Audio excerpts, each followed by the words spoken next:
Hola, bienvenidos a esta sesión del seminario de investigación PROME en línea.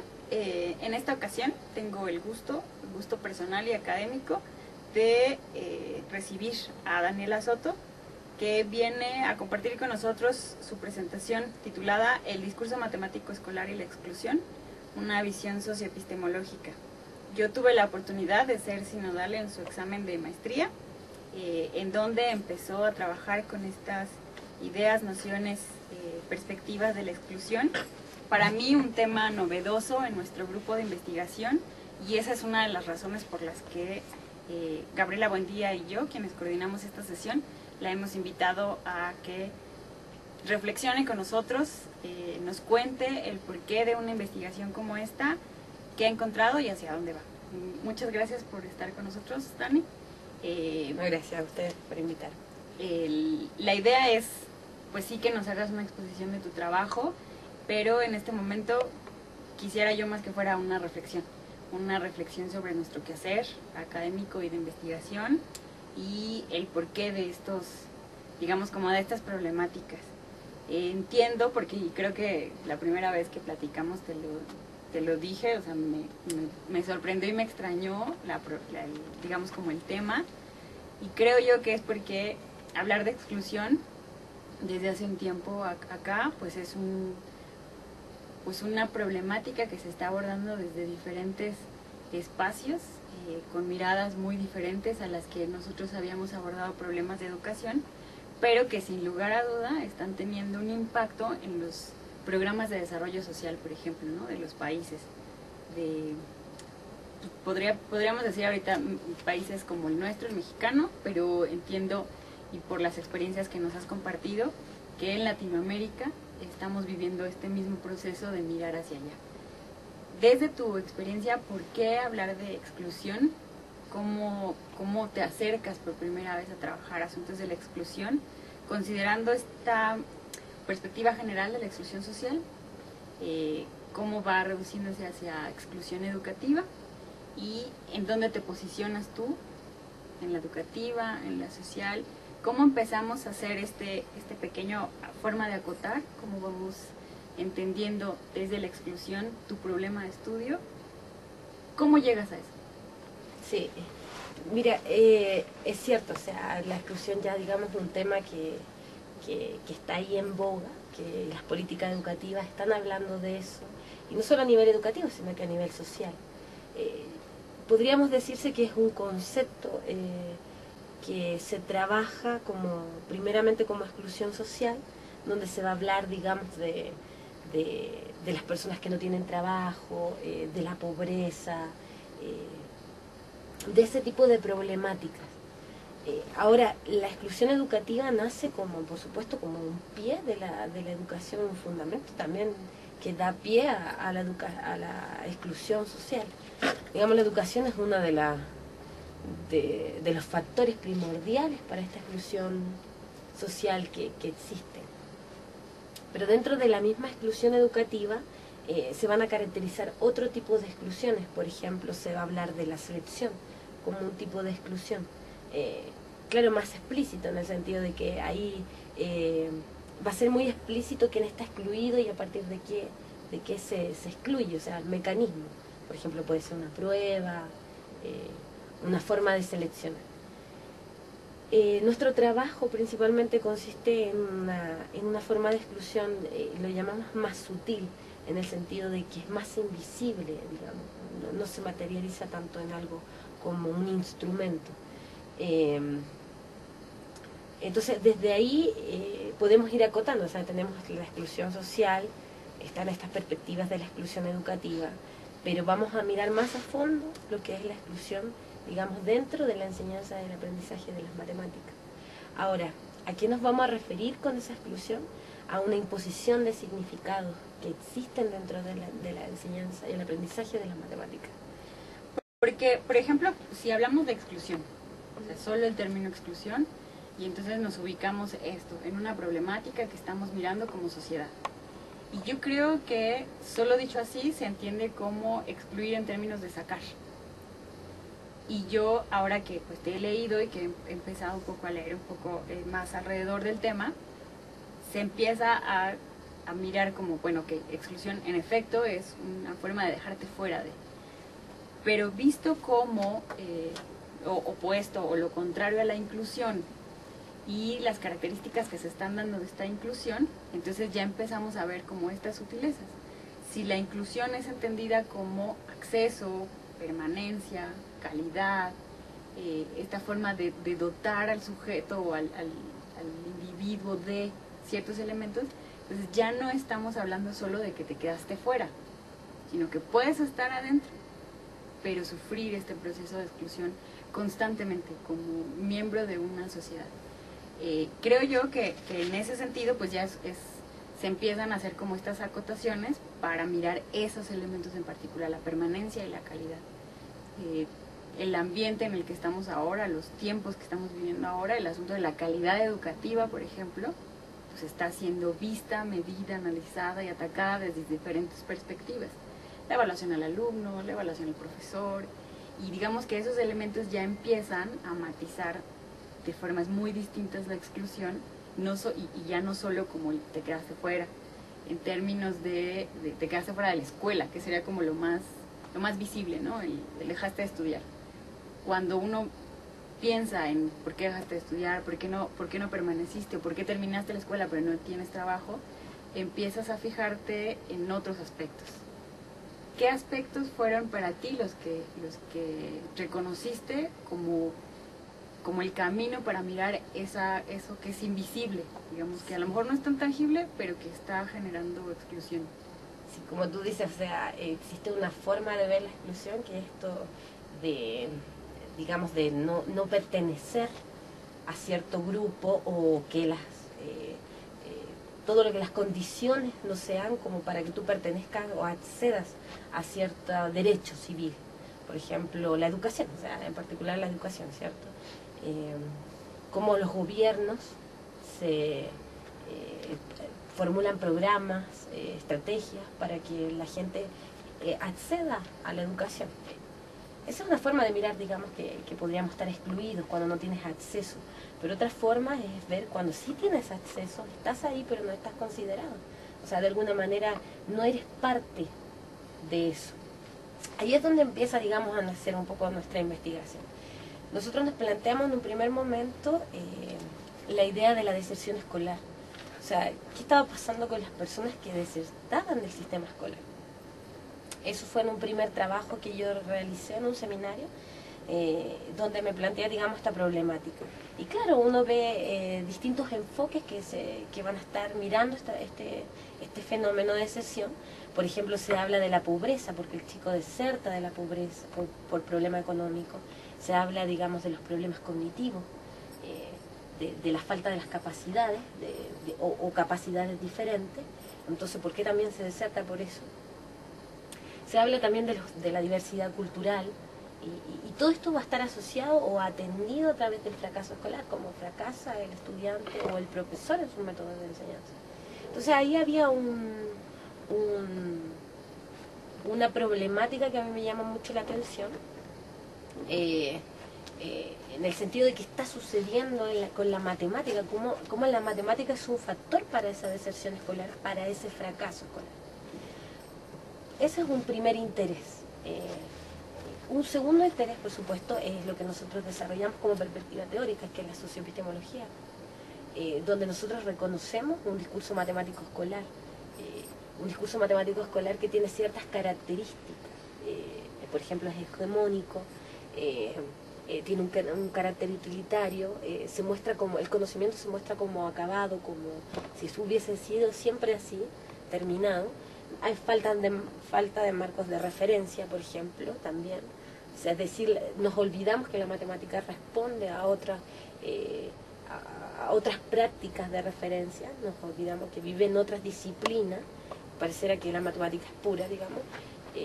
Entonces, todo ese conjunto de características de ese discurso que nosotros estamos reconociendo como socioepistemólogos, y esta problemática a la cual nos enfrentamos, a la deserción escolar, al fracaso, a causa de la matemática, es mi primer pie, digamos. Empiezo a ligar ideas.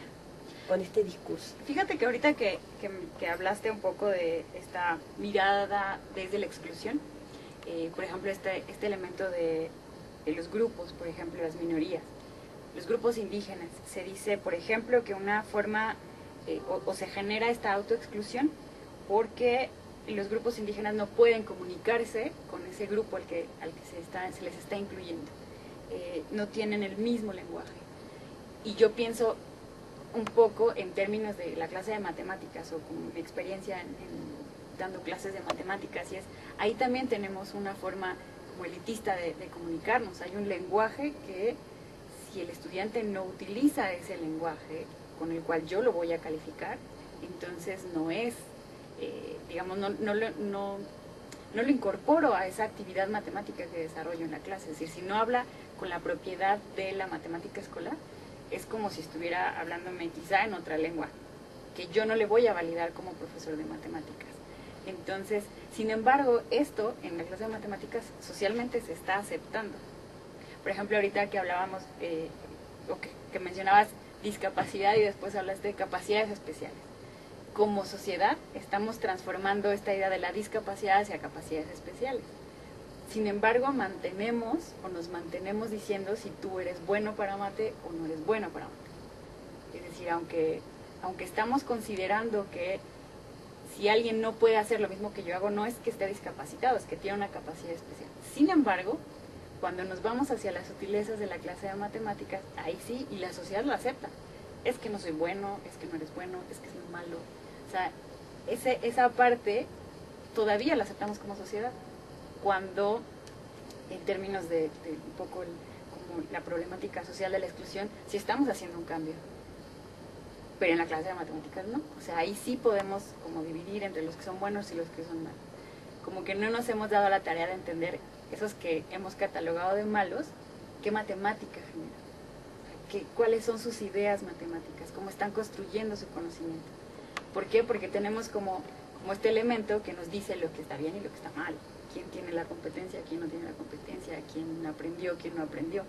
Entonces, pareciera pues que hay una especie como de ruptura entre lo que socialmente nos está preocupando y cómo socialmente estamos cambiando una mirada hacia cuando vamos directo al salón de clase y vemos qué pasa, no está funcionando así. Ahí sí estamos generando esta idea de discapacitado. O sea, si no aprendes la matemática como yo la enseño o como se tiene que aprender, estás, digamos, discapacitado. Y con todo el sentido te puedo decir así, no tienes la capacidad para aprender matemáticas.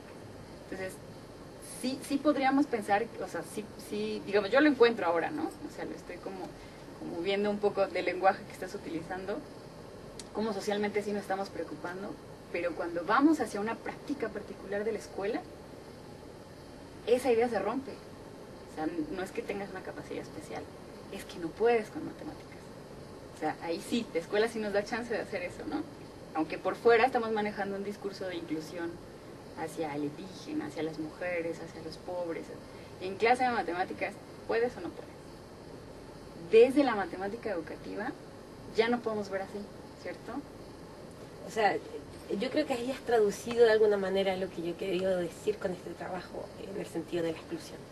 Justamente es eso, o sea, cómo este discurso matemático escolar, que le vamos a llamar así, tiene ese poder, digamos, de ser legítimo socialmente, de que lo validamos y no lo cuestionamos. Entonces, no cuestionarlo, no nos damos cuenta que eso puede estar afectando. Más bien damos vuelta la mirada hacia las personas y personificamos el fracaso. O sea, al final es él el que fracasa, el estudiante, porque no aprende eso que debe aprender.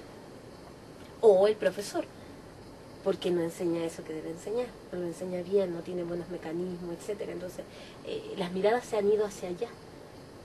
Otra mirada, digamos, un vuelco, es mirar el discurso matemático escolar y sus características y cómo éste está produciendo una imposición hacia las personas. No las considera en la construcción de significados, de argumentación de matemáticas. Yo creo que por eso cuando hablamos de este sistema de razón, que es lo que es parte, digamos, de la tesis, este discurso matemático escolar como este sistema de razón que produce, que clasifica, que va a ser como un mapa que te va a delinear lo que es ser matemático, lo que es hacer matemática, cómo debe comportarse, cuáles son las argumentaciones, etcétera. Es como un mapa que nos va mostrando lo correcto y lo incorrecto, lo normal y lo anormal, digamos, dentro de la enseñanza y el aprendizaje de las matemáticas. Por tanto, va a producir clasificaciones, va a ser categorías, como tú dijiste recién, así, fracasado, o sea, el que sabe, el que no sabe matemáticas, el que sabe más o menos, o sea, este chico puede ser ingeniero, esta chica no, o este chico no puede, mejor que se vaya a la parte de letras, a humanidades, o sea, nos norma tanto que tenemos como podemos hacer clasificaciones cuando estamos con un grupo trabajando. Y eso también, imagínate, o sea, todo lo que puede perjudicar en el sentido que te va a fabricar identidades, es decir, tú te sientes exitoso o fracasado y la gente te mira así. Por tanto, eso va a normar toda tu vida académica. O sea, esas son las consecuencias, digamos, de este discurso. Ahora, una cosa importante, digamos, del trabajo de las primeras cosas que me planteo cuando estoy haciendo esta tesis fue la autoexclusión. O sea, lo que producía el discurso matemático escolar, es decir, esta sensación de que es uno el que no tiene las capacidades para aprender ese sistema, esa matemática que nos han impuesto. Y de esa manera no autoexcluimos porque somos nosotros los que no tenemos las capacidades. Una visión contraria, digamos, que este sistema justamente nos está excluyendo.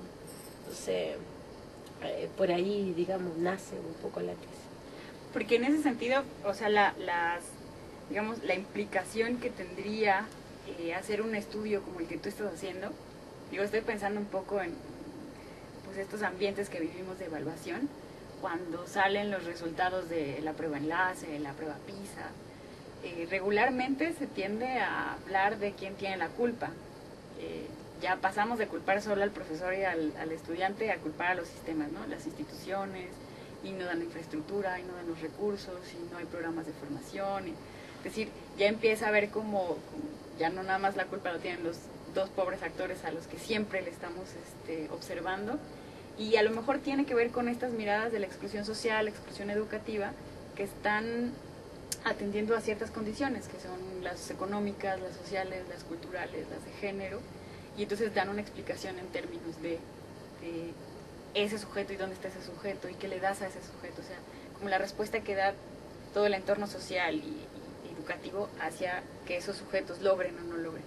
Cuando tú pones la atención en el sistema, pero considerando principalmente a la matemática escolar, ya tenemos un nuevo actor, o sea, ya tenemos otro más a quien culpar. En ese sentido, a lo que me refiero es, en efecto uno podría dar culpas, pero en realidad es cómo funcionan todos al mismo tiempo. Sin embargo, sí se mira con tu trabajo que ese funcionamiento de todos al mismo tiempo sí está normado socialmente por esa estructura del discurso. Porque un profesor no se siente con, digamos, las herramientas ni la formación para modificar ese discurso como él quiera, o con base en lo que observe de sus estudiantes. Son sus estudiantes y él los que tienen que lograr alcanzar, cumplir con lo que ese discurso dicta. Y la sociedad además lo ha aceptado. O sea, los papás aceptamos que nuestro hijo sea bueno o no sea bueno. Y la escuela acepta que haya estudiantes malos en matemáticas. La sociedad en general, pues estudias, como tú decías, ¿no? Pues estudias filosofía para que te olvides de las matemáticas. O sea, es curioso, pero pareciera entonces que si bien todos debemos tener un poco de culpa, hay un actor que hasta ahora, y al menos en el ambiente de los medios de comunicación, ha pasado desapercibido y nos está normando de una manera terrible. Es decir, esa matemática de la escuela es intocable. Nadie se puede poner como en posición de cuestionarla. Como matemáticos educativos tenemos que hacerlo. Y creo yo que ahí va como la sutileza de tu trabajo. Es decir, no soslaya que la pobreza, el pertenecer a grupos minoritarios, que el género sean factores importantes. Es necesario que desde otras disciplinas y desde nuestra disciplina también se atiendan a esos factores, pero a nosotros como matemáticos educativos nos importa algo muy, a lo mejor que es muy pequeño, pero que ya mostramos el impacto que tiene en términos del funcionamiento de todo el sistema y de la sociedad en general. ¿Por qué creo que es importante problematizar el papel de la matemática escolar? Algunos diagnósticos muestran que los profesionistas con carreras relacionadas a las ciencias físico-matemáticas son los que tienen una cierta ventaja en el terreno profesional, ya sea en salario, en posición. En ese sentido estamos como un poco dejando hacia el futuro que la mayoría de los profesionistas no tengan esas condiciones, porque estamos aceptando que vamos a tener un número significativo de fracasados en matemáticas. Y estoy usando la palabra fracasados en términos de lo que se está discutiendo acá. Por eso es que creo importante que se mire el por qué hacer esta forma de acotar tu trabajo de investigación desde la exclusión social, la exclusión educativa, hacia la exclusión particular de la educación matemática. Y ahora sí, pedirte que nos amplíes esta reflexión de cuando tú vas a problematizar esa matemática escolar, ¿qué ves? ¿Cómo problematizas? ¿Cómo armas tus herramientas teóricas para analizar eso, ya reconociendo que la matemática escolar es uno de los actores fundamentales para este, digamos, proceso o fenómeno, no sé cuál sea la palabra más apropiada, de exclusión particular de la educación matemática, que aunque estamos hablando de educación matemática, estaríamos respondiendo un poco quizá a los debates más generales. Por ejemplo, estos debates que dan como resultados el 30% del abandono escolar es por el desinterés e insatisfacción de los estudiantes.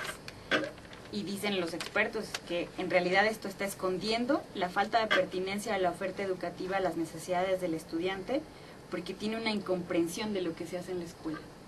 Eso, por ejemplo, se matiza y se agudiza mucho con la clase de matemáticas, y yo creo que una investigación como la tuya, si bien nos está respondiendo hacia una problemática muy específica, también da un poco de información hacia esa problemática social de por qué se salen de la escuela.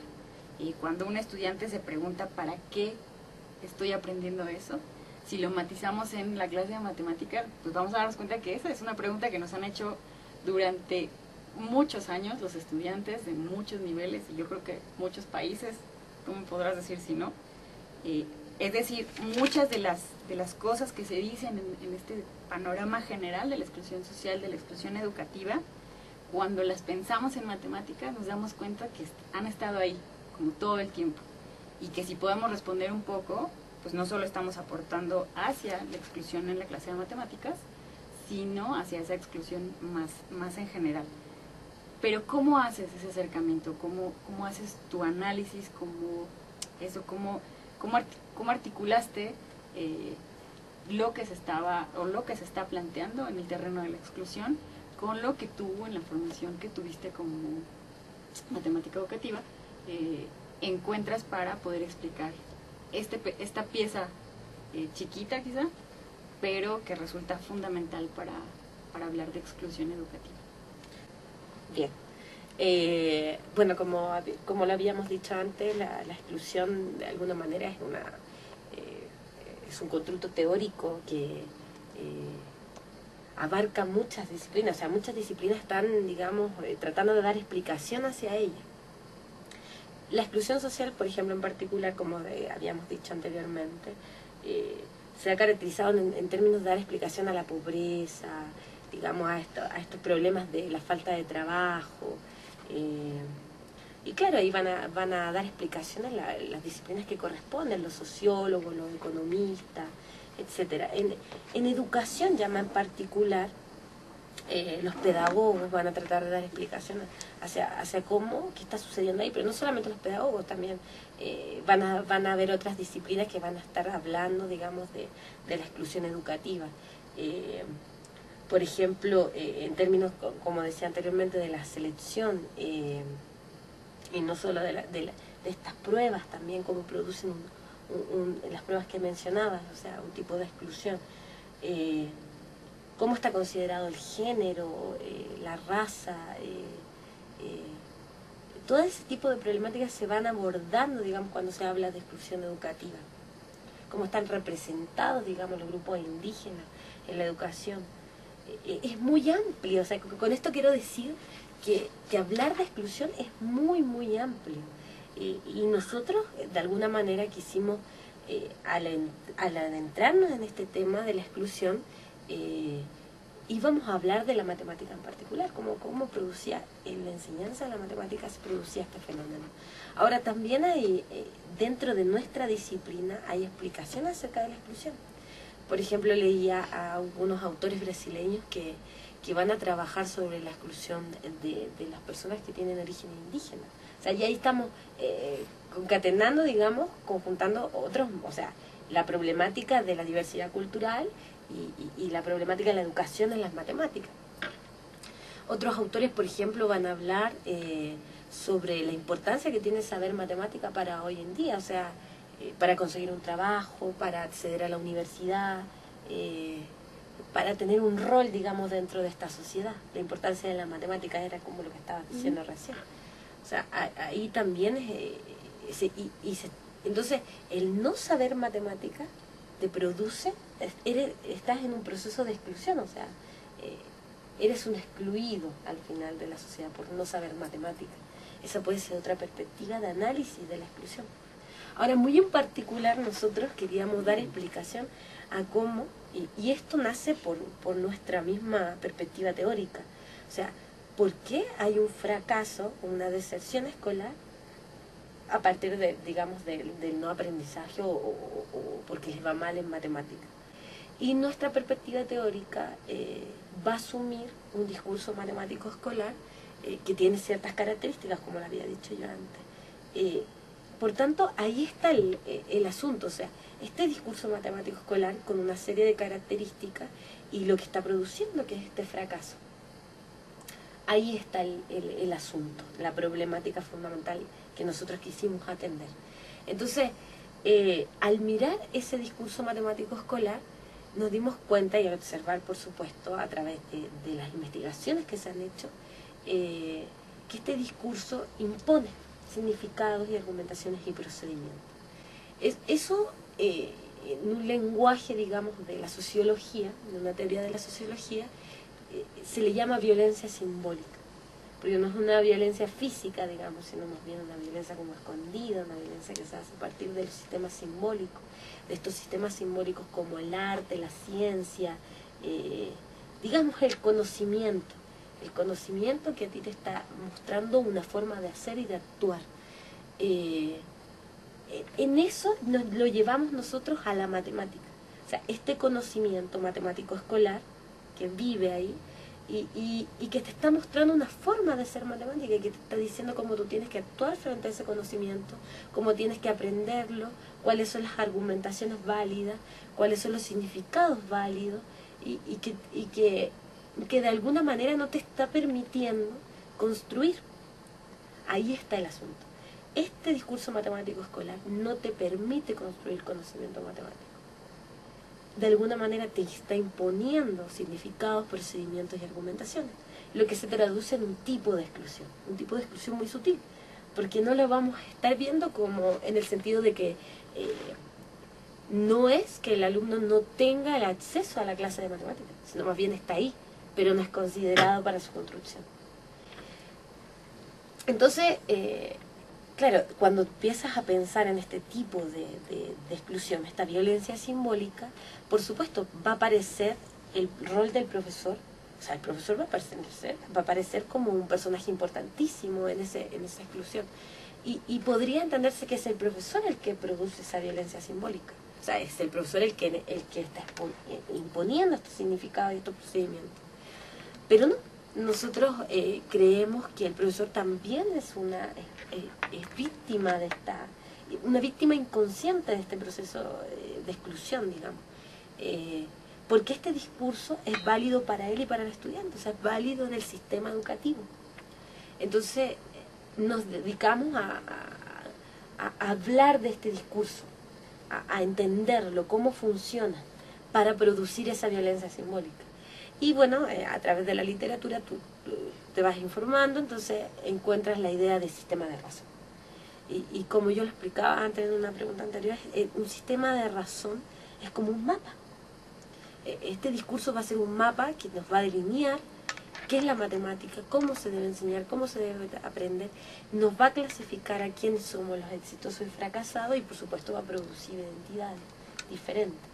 No, yo soy malo para la matemática, no, yo soy buena para la matemática, o sea, te va a producir identidad en un individuo. Entonces, de esa manera fuimos conjuntando, que nos quedó un modelo, digamos, de exclusión, como este discurso matemático escolar, que es un sistema de razón que produce violencia simbólica.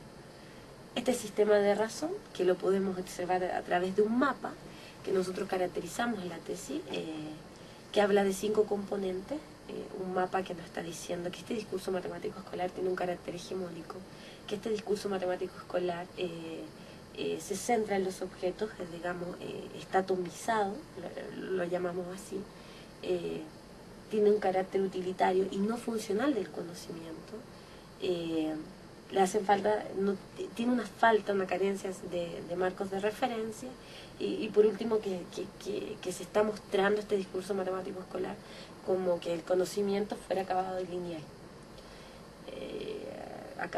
y continuo, por ahí. Este mapa, digamos, nos va a estar evidenciando ese sistema de razón. Este sistema de razón va a estar produciendo una violencia simbólica, y la violencia simbólica es una imposición de significados, argumentaciones y procedimientos matemáticos. Todo este modelo va a ser nuestro modelo de exclusión, o sea, la forma en que vamos a explicar a qué nos referimos con exclusión, cuando digamos que el discurso matemático escolar nos excluye. En ese sentido, y creo que es una de las cosas que más me dejó leer tu trabajo y escucharte, y que he intentado como resaltar las veces que te escucho,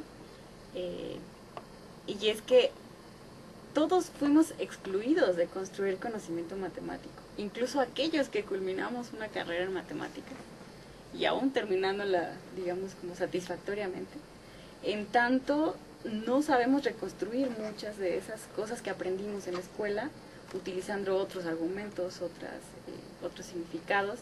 Y bueno, yo en lo particular tuve algunos momentos en la maestría en los que reconocí, por ejemplo, esas limitaciones que tenía la forma en cómo yo había aprendido matemáticas para abordar problemas que salían de la tradición escolar. Cuando vi, digamos que además lo viví en carne propia, me di cuenta de que el problema, incluso nosotros habíamos querido como, o yo te había pedido como acotar desde la exclusión social hasta la exclusión en la educación matemática. De pronto te das cuenta que cuando hablamos de exclusión en los términos en los que tú estás proponiendo, ya no estamos mirando solo a aquellos que salieron del sistema, a los que, digamos, visiblemente quedaron excluidos, de los que fracasaron, sino de aquellos incluso que no fracasamos, que seguimos en el sistema, que sobrevivimos al sistema, que incluso profesionalmente hacemos uso de ese conocimiento. De pronto empezamos a encontrar que también fuimos excluidos de hacer de ese conocimiento nuestro, que lo que hicimos fue un poco adaptarnos a ese discurso escolar, acondicionarnos bien para sobrevivir en ese sistema, porque además en condiciones institucionales pues tienes que aprobar, tienes que hacer exámenes, tienes que presentar tesis, etcétera. Pero que sí no hicimos de ese conocimiento algo nuestro, una construcción personal, sino la alcanzamos. O sea, alcanzamos esa matemática escolar. No es nuestra, la alcanzamos, ¿no? Alguien más la hizo, de otro país, de otro tiempo, y lo que hicimos nosotros fue lograr alcanzarlo. Algo que, por ejemplo, siempre me ha llamado mucho la atención y que quizá lo viví muy de cerca con mi hijo cuando llevó en su materia de matemáticas el tema de números mayas. Me di cuenta que estaba haciendo parte de la asignatura de matemáticas, pero como una especie de cuento. Los mayas hicieron, y jamás volvieron a poner en funcionamiento esa matemática maya. O sea, esa matemática maya no les sirvió para estudiar fracciones, esa matemática no les sirvió para aprender problemas que más adelante vieron en la materia de matemáticas. Y es muy curioso porque en efecto uno podría pensar, o hacer mucho más, explotar mucho más ese hacer de la matemática maya que a lo mejor sí sentiríamos como más nuestro, ¿no? Más de nuestra cultura. Sin embargo, lo dejamos como una anécdota histórica para irnos a los sistemas decimales, hacia formas de aprender matemáticas que ya no a lo mejor corresponden a cómo nosotros construimos conocimiento. Y en ese sentido, bueno, avanza el nivel educativo, avanza la complejidad de la matemática, pero de nuevo, los que logramos sobrevivir al sistema, pues lo que hicimos fue adaptarnos y entender ese discurso, más que tener un proceso de construcción. Digo, en ese sentido, el planteamiento que haces, pues ya no solo pone la atención en aquellos que salen del sistema, sino también en aquellos que permanecen en el sistema, pero que no logran hacer de ese conocimiento algo propio y algo con lo que más adelante podrán entender, comprender y modificar su entorno. De tal suerte que creo que si bien acotamos, de pronto nos damos cuenta de la complejidad de mirar hacia allá un fenómeno como este. Cuando invitamos a Daniela a que participara en este seminario, nos hizo el favor de enviarnos un documento que leímos, la doctora Gabriela Buendía y yo. Entonces, la doctora Buendía nos envió unas preguntas que creo yo están más situadas en tu marco teórico, en la construcción de este marco teórico, que me gustaría leer para que nos dieras una reflexión, cerráramos este pequeño video con la parte teórica, para que nuestro encuentro sincrónico nos ejemplifique un poco, Daniela, cómo hace este análisis del discurso matemático escolar y los efectos que tiene en términos de exclusión, con una pieza del discurso matemático escolar que, pues para todos aquellos familiarizados con el cálculo diferencial, pues van a encontrar muy interesante. Voy a leer las preguntas de Gabriela para que hagamos una reflexión y cerramos con esto. Dice, algunas de las cuestiones que se mencionan han sido analizadas con el constructo de institucionalización o proceso de institucionalización. ¿Cómo distinguir entre la imposición de significados y el proceso de institucionalización de estos al seno de una cultura matemática? ¿Qué diferencia habría entre esta imposición y considerar un proceso de institucionalización? ¿O es que la institucionalización causa la exclusión? Esa es una pregunta, no sé si quieres comentarla y después pasamos a la otra. Sí, yo creo que me gustaría como más comentarla acerca de eso. O sea, nosotros por proceso de institucionalización estamos entendiendo no solo como lo entiende, digamos, la teoría de situaciones didácticas, por lo que entiendo.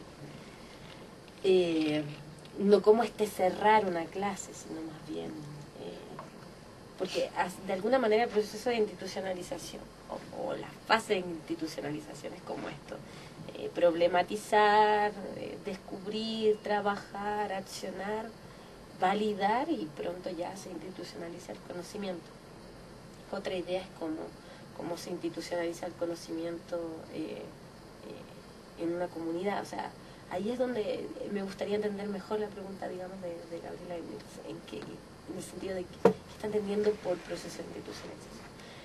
Pero voy a ponerme el caso de cerrar, digamos, de alguna manera de trabajar una problemática y cerrar, como atomizar el objeto, por lo que yo creo que no es lo mismo, en el sentido de que imponer significa dar, o sea, es como mostrar algo legítimo sin considerar la cultura en la que está viviendo, ¿sí? Ahora, creo que cuando nosotros, en la disciplina se habla de institucionalización, no estamos diciendo eso, sino más bien hay un proceso anterior para la institucionalización.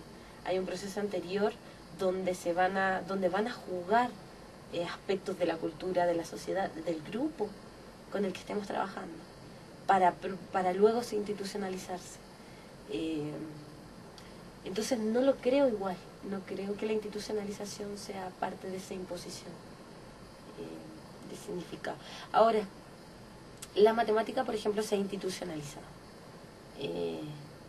Lo terrible del discurso matemático escolar, o de los que hemos ido conformando este discurso, porque uno también tiene que ser parte de esto, de los que hemos conformado este discurso, es que hemos perdido todo lo que está atrás de esa institucionalización. O sea, porque la matemática ha sufrido procesos, se ha institucionalizado, hay saberes que se han institucionalizado, pero para después llegar a la escuela pareciera ser que tomamos eso que se ha institucionalizado y lo reproducimos. Y lo reproducimos de una forma bien especial, de una forma teorema, problema, ejercicio. O sea, es como, esa es la forma que tiene, digamos, la matemática. Entonces, hemos perdido todo lo que queda atrás, todo lo que queda en los procesos de construcción del conocimiento, o en lo funcional del conocimiento, o sea, dónde vive el conocimiento y para qué sirve, o sea, no para qué sirve, sino que en su carácter funcional. Y entonces creo que no es lo mismo, o sea, mi respuesta sería que no es lo mismo la imposición que la institucionalización, sino el cómo este discurso matemático escolar se ha ido conformando solo a partir de los elementos que han estado institucionalizados. No sé si te contesto a eso. Yo, digamos, un poco articulando las preguntas de Gabriela con lo que me dices, lo que alcanzo un poco a interpretar es que este proceso de institucionalización, por ejemplo, a lo mejor entendido un poco como la teoría de situaciones didácticas, se da a propósito de la imposición del discurso. O sea, dado que existe ese discurso matemático escolar y hay que lograrlo, es que el profesor va hacia o encamina la clase hacia el proceso de institucionalización. O sea, tiene que llegar a esa institucionalización y ahí sí puede ser vista en la teoría de situaciones didácticas o como la teoría de situaciones, es por qué va hacia ese proceso de institucionalización, por qué necesita hacerlo. Pues porque hay una imposición del discurso, hacia que allá tiene que ir. O sea, yo en algunos espacios, incluso contigo, he compartido esta idea de reformas van, reformas vienen, y el discurso trigonométrico escolar sigue igualito. O sea, la forma en cómo se trabajan ciertos elementos, se da esta organización didáctica o el discurso escolar, como lo llamamos, se modifica, se cambia, pero el discurso trigonométrico, o sea, la idea que subyace hacia lo que es trigonometría y lo que tengo que enseñar y lo que tienes que aprender, se mantiene. Entonces, ¿por qué el profesor tiene que llegar hacia el cateto puesto sobre hipotenusa? ¿Por qué tiene que llegar? Pues porque hay un discurso que le dice que eso es lo que se enseña y eso es lo que se aprende. Entonces, ahí vería yo a lo mejor una diferencia en términos de que la imposición está orillando hacia procesos de institucionalización muy específicos de la escuela. Ahora, sí, si te vas a una comunidad, ese proceso será yo agregaría otro, ¿no? del objeto, porque fíjate que ahí nosotros hemos tenido una discusión con el grupo, digamos, que trabajamos allá, sobre los procesos de institucionalización. Y una discusión muy fuerte ha sido, bueno, ¿qué es un proceso de institucionalización para nosotros, para los socioepistemólogos? Y yo creo que hay que resignificarlo de alguna manera. O sea, porque así, entendiéndolo claro como esto de llegar al objeto, entonces ahí estaría de acuerdo en un sentido de que entonces estamos, igual hay imposición ahí, porque al final podemos, como tú decías, esto de vestir, disfrazar, por ejemplo, con la idea de los números mayas, pero al final igual queremos llegar a las fracciones o a los números.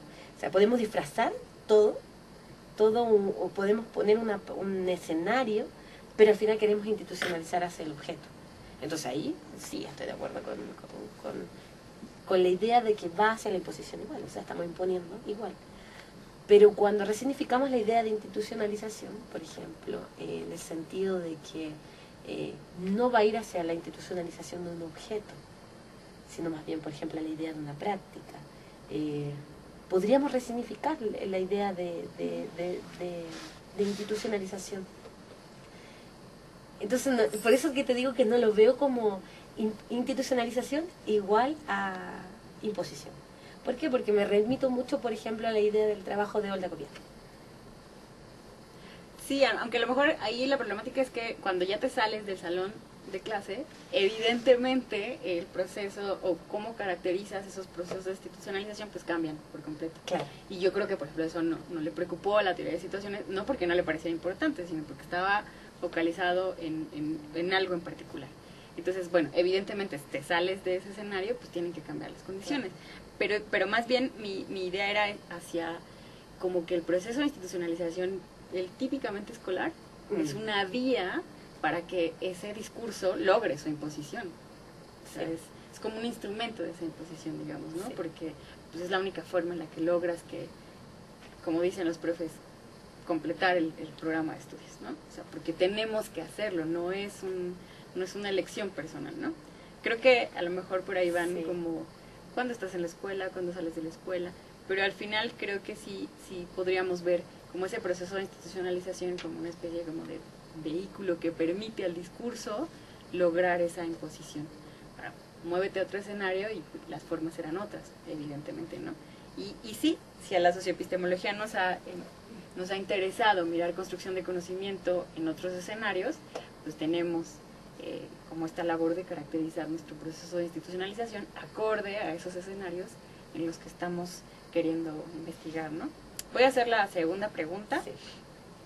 Dice, entiendo que propones una perspectiva novedosa para analizar la exclusión que se centra en el discurso matemático escolar, pero ¿por qué se declara que es desde la visión socioepistemológica? Entiendo que esta visión propone entender el papel normativo de las prácticas sociales y su papel en la construcción de conocimiento matemático. Y justo hace eso porque ya se sabía que el discurso matemático escolar provoca ciertos fenómenos didácticos. Entiendo que ahora esos ciertos fenómenos didácticos causan exclusión, pero no veo lo socioepistemológico. Yo creo que es una cuestión de articulación de marcos teóricos, pero que no es nada fácil, ¿no? Es una tarea compleja del investigador, pero igual si nos cuentas a lo mejor el proceso que te llevó a identificar estos elementos teóricos y articularlos como un ejercicio de cómo le hiciste, podamos entender dónde está lo socio de tu propuesta de estudio. Bueno, es que todo nace de un planteamiento socio, o sea, yo siempre lo digo así. Para mí la socioepistemología, de alguna manera, o sea, su problemática o su objetivo es rediseñar este discurso matemático escolar a partir de la construcción social del conocimiento. Esa sería una frase que yo utilizo mucho para entender lo que es, para mí, digamos, esta perspectiva socio. Entonces hay una idea y van a haber trabajos que van a estar hablando del discurso matemático escolar y nos van a estar mostrando. Y mi trabajo yo creo que cabe ahí. Cómo el discurso matemático escolar está produciendo ciertos fenómenos. Cómo este discurso matemático escolar, ¿por qué ese discurso matemático escolar hay que rediseñarlo? Mi explicación es porque produce una exclusión. Van a haber otros trabajos que van a hablar sobre el rediseño, sobre cómo rediseñarlo, y ahí es donde creo que Gabriela habla de la práctica social, o sea que ella considera que esta perspectiva se fija en la práctica social. ¿Puedo leerla? Sí. Permiso.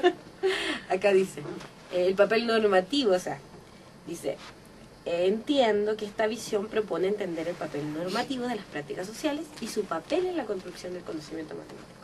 Claro, eso es cuando ya, yo creo, que cuando uno está hablando del rediseño.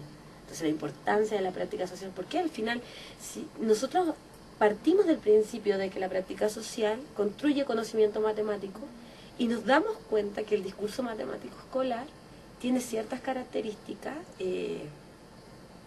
que no están ayudando a esa construcción del conocimiento. Entonces proponemos un rediseño a partir de la práctica social. Así estoy entendiendo la perspectiva. Mi trabajo justamente se queda en dar explicación y por eso que creo que todo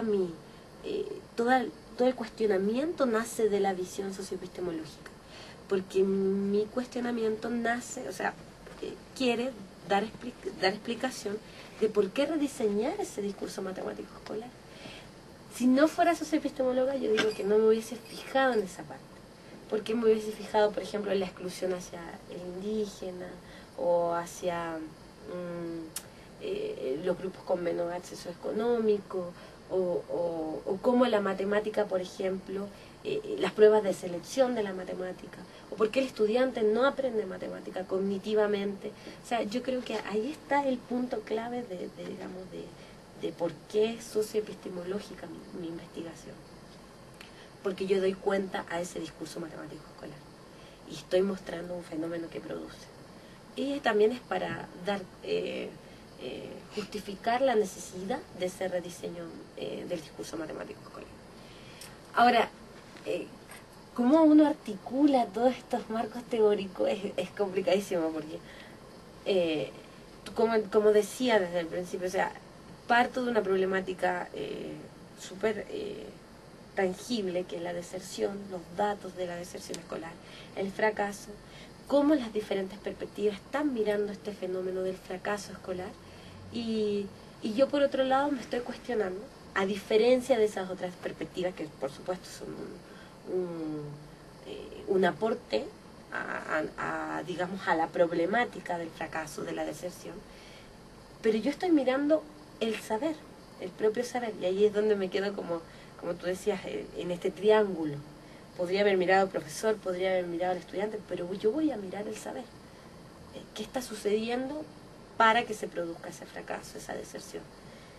¿Qué está sucediendo con ese saber? Bueno, las investigaciones ya me han dicho bastante de ese discurso matemático escolar.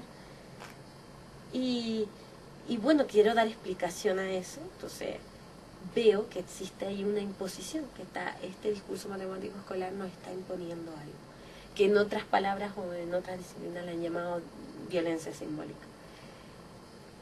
Y como dije anteriormente, era muy importante para mí decir que existía una violencia simbólica, pero también decir que no era el profesor el que producía esa violencia simbólica, sino más bien el discurso matemático escolar. Y necesitaba de otra componente teórica para ver ese discurso matemático escolar y analizarlo. Y bueno, está la idea del sistema de razón. Bueno, voy a cerrar con dos ideas. Sí. La primera es que tu trabajo, dado que pusiste atención en el discurso matemático escolar y retomaste cosas que se habían dicho en diferentes trabajos de socioepistemología, me parece que logra, articulado con estas ideas de la exclusión, dar una caracterización mucho más robusta del discurso matemático escolar de la que habíamos dado en diferentes trabajos. Me parece que a la teoría nos aportó como este instrumento para caracterizar ese constructo que habíamos venido usando desde hace tiempo, pero no fue sino con esta articulación de marcos que haces o con esta articulación de constructos teóricos que le das esa caracterización que me parece importante para nosotros y que seguramente se va a constituir un instrumento para hablar. Es decir, cada vez que ahora hablemos de discurso matemático escolar, pues haremos referencia a la forma en la que estás caracterizando tú a partir del asunto de la deserción, del fracaso. La otra es, digamos, como en estas cosas de leer un poco para poder hacerte la entrevista y la sesión, me topé con esta idea de la exclusión del conocimiento, que me llamó la atención, que estaba muy referida hacia no dotar de la infraestructura o de los recursos que le permiten al estudiante tener acceso al conocimiento. Por ejemplo, la falta de bibliotecas que hay en escuelas indígenas y que no permite que el estudiante, ¿no? O la falta de electricidad para que los estudiantes accesen al ciclo medio. Sin embargo, cuando tú desarrollas tu trabajo y comienzas a hablar de la exclusión de la construcción de conocimiento, entonces nos vamos hacia un punto fundamental, porque no importa si tienes computadora, si tienes biblioteca, puedes quedar excluido de construir tu propio conocimiento matemático. Y ahí me parece que hay una diferencia significativa, mientras que estas explicaciones de exclusión están mirando estos diagnósticos y estas prevenciones desde lo que el sistema, el país, las instituciones pueden dotar a los actores. Tu trabajo está hablando de cómo desde los actores se puede generar una respuesta, y que creo yo va muy en concordancia con lo que se está hablando de transformar a la escuela desde adentro, con las prácticas de la comunidad educativa, y cómo desde ahí se pueden empezar a entretejer estas respuestas. Y creo que hacia esas partes está apuntando más tu trabajo, en términos de no solo lo que ve, cómo lo ve y qué nos está dando como respuesta. Yo creo que algunas de estas reflexiones se van a clarificar con el ejemplo con este ejercicio que te vamos a pedir para nuestro encuentro sincrónico en Skype, le hemos pedido a Daniela que nos ejemplifique esta construcción teórica que hace, esta propuesta teórica, analizando el discurso matemático escolar asociado al teorema de L'Hopital, y con el que queremos a lo mejor ejemplificar y dar cuenta de lo que hemos llamado una posible epistemología de prácticas para el rediseño del discurso, que me parece que sería pues muy bonito que lo pudiéramos mirar como en concreto, ¿no? Como profes de matemáticas, dime cómo, ¿no? Claro. Un ejemplo. Entonces, pues te agradecemos este espacio, esta entrevista. Los esperamos a todos en el encuentro sincrónico. Esperamos que podamos subir esta entrevista pronto para que tengan tiempo de verla cuantas veces quieran y poder hacerle a Daniela todas las preguntas en nuestra próxima sesión, 22 de noviembre a las 6 de la tarde. Dani, ¿algo más que quieras agregar? Bueno, sí, solo decir de alguna manera que el discurso matemático escolar es importante, digamos, que lo observemos, que estemos pendientes de eso. O sea, nuestra disciplina se ha fijado mucho, digamos, en la parte cognitiva, que es importante, pero también creo que hemos dejado de lado esta parte del conocimiento mismo. Y te lo digo porque, por ejemplo, cuando hablaste de tu hijo y de ese ejemplo tan concreto de los números mayas, yo hice un estudio también sobre la comunidad, digamos, los libros que se le pasan a la comunidad mapuche, y pasa lo mismo, o sea, los números se les enseña y la contextualización del conocimiento parece quedar, digamos, en que ellos trabajan con troncos, entonces el problema ahora va a venir en términos de los troncos, de los frijoles, del arroz. Entonces, pareciera ser que eso es construir conocimiento, a veces. Pareciera ser que eso es contextualizar el conocimiento matemático. Y yo creo que es muy importante observar a la comunidad para rediseñar cómo construye conocimiento esa comunidad para rediseñar. Eso sería como, en términos de como tú lo dijiste, transformar a la escuela desde adentro. Mirar a la comunidad, mirar cuál es la función del conocimiento en ese lugar y poder rediseñarlo. Y no así contextualizarlo, que es diferente. Entonces eso nos hace, nos pone luz verde, digamos, nos pone luz ahí, roja, no sé si verde, roja, verde, pero nos pone una lucecita que nos está diciendo, bueno, miremos el discurso y si realmente está cumpliendo una función para la comunidad a la cual estoy enseñando. Yo creo que eso sería como lo último ya que quería decir. Pues muchas gracias y los esperamos en nuestra sesión sincrónica el próximo 22 de noviembre. Muchas gracias. Gracias.